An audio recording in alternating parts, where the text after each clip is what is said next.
$5 to a knife, episode 4. Here we go. I've been putting off this video for a while now for two reasons. One, I don't really have time. School has started, stuff like that. Doesn't matter. And two, I am ashamed of a mistake that happened near the end, but I guess you're just gonna have to watch and see what it was. But for anyone new here, what we're trying to do is, starting from $5 in my Steam account, we'll be doing profitable trade-ups until we get enough balance to buy a knife. My current goal is a Bowie knife Gamma Doppler Phase 4. This might change in the future. Are you looking for low float skins for trade-ups? Check out today's sponsor, Skins Monkey. It's a very convenient trading bot site that charges no overpay for floats. I found these two 0.01 consumer skins and used code TechSavvy for a 35% deposit bonus when depositing, and got the tradable skins instantly. Oh, and did I mention that if you're new to the site, you get a $5 bonus to trade with? You do have to trade to activate it, but it's a little bit of extra. But don't worry if you don't have any skins. The site's always running at least 3 giveaways, so there's definitely something for you as well. So check out Skins Monkey through my link in the description and the pinned comment.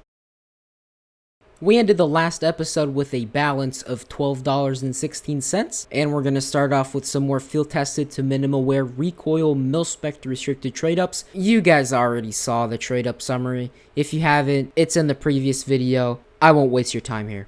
So trade-up number 1 is a profit, so good start. On the second attempt, we got the P90, another profit outcome. And our last attempt for today is another profit, so we're off to a great start. And because we have a fatter wallet now, I figured why not try some riskier trade-ups. And we're gonna go for some factory new slate trade-ups. And I'm using Dreams and Nightmares fillers. This is a 6-4 split, but realistically we need to hit the AK slate to make good profit. Here we go. Yeah. Yeet. Oh. Please give me an AK slate, but I'll take any profit.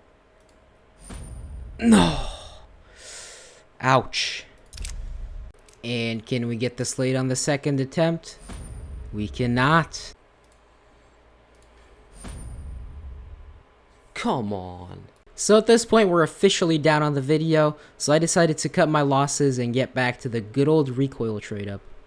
I hit an SG, and then I hit another SG, and then I hit a P90, so at this point, we're basically printing money. So you might ask, if we're printing money with the recoils, why don't we exclusively do those? And the reason is actually pretty specific to me. It's because it's not super interesting to do the same trade up over and over again. I always try to switch it up a little bit, even if it means that it's more risky or less profitable. As long as it's profitable, it's fun, and I'll do it. So if you have any suggestions, I'd be more than happy to take them in the comments below. That being said, we're going to switch it up a little bit. We're going to be doing almost the same trade up, but instead of going from field tested to minimal wear, we're going from minimal wear to factory new. And what this is going to allow us to do is basically profit more or lose more, but because the trade up costs more, overall it should result in faster profit. Attempt number 1 ended up in a big sag moment. Although it is important to note that these aren't too bad. We only lose like 20 to 30 cents, and that's why this trade up is so good. And next up we got the M249, which is one of the profit outcomes. And up next we got another M249. The small win streak continues with a P90. But of course the good things don't last forever. We hit another revolver. So the next trade up, I'm going to mix it up again. We're going to do another slate trade up, but we're also going to include one singular recoil skin. I also used 4 random fillers, so let's see what I got. That's right. We actually got the recoil skin, the 2%. We can't hit the 10% on the slate, but we hit the 2%.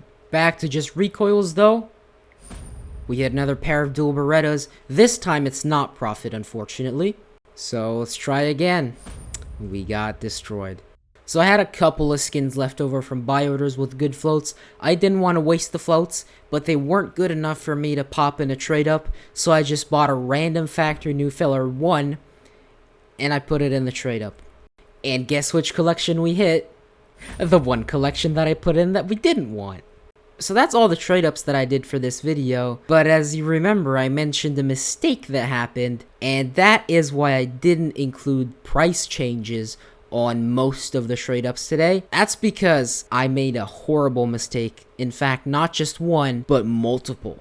So the mistake that I made is that I'm a blind idiot. I listed 12 skins for a certain price, and I didn't check what price I listed them at when I confirmed on my phone, and I happened to miss a zero. So there goes 90% of my money. And this happened twice. So once I listed 10 skins, that was one entire trade up with the floats right and everything, and I screwed up the price, and there goes a trade up and 90% of my money. So that's unfortunate. But what was even more unfortunate is that when I had two outcomes and I listed them, I missed the last digit. So again, there goes like 90% of the price of two outcomes, which added up to a lot of loss. So if I didn't make these mistakes, I'm pretty sure it would be around $16 in the balance, which is not a huge jump from the last episode, but it's still a pretty decent jump. But having made these mistakes, my balance is now an eye-wateringly low $7.37. So yeah, that's that. Very unfortunate. 100% my mistake. Human error. I was being stupid. Feel free to flame me in the comments. I don't really care. But I ran a poll in the Discord server basically asking if you guys would prefer me to just take the L and continue with the $7, or if I should just send the skin over and pretend the mistake didn't happen. And the result was a unanimous take the L and continue with $7, which I kind of agree with. It definitely keeps the integrity of the series going. So that's very nice. But to make myself feel a little bit less about my mistakes, I'm just gonna pretend that I did a stupid trade up and lost it. So that's pretty much it. I hope you guys don't hate me for doing stupid stuff, but I hope you enjoyed it, and I'll see you in the next one. Subscribe to Tech Savvy Scientist for ultimate luck.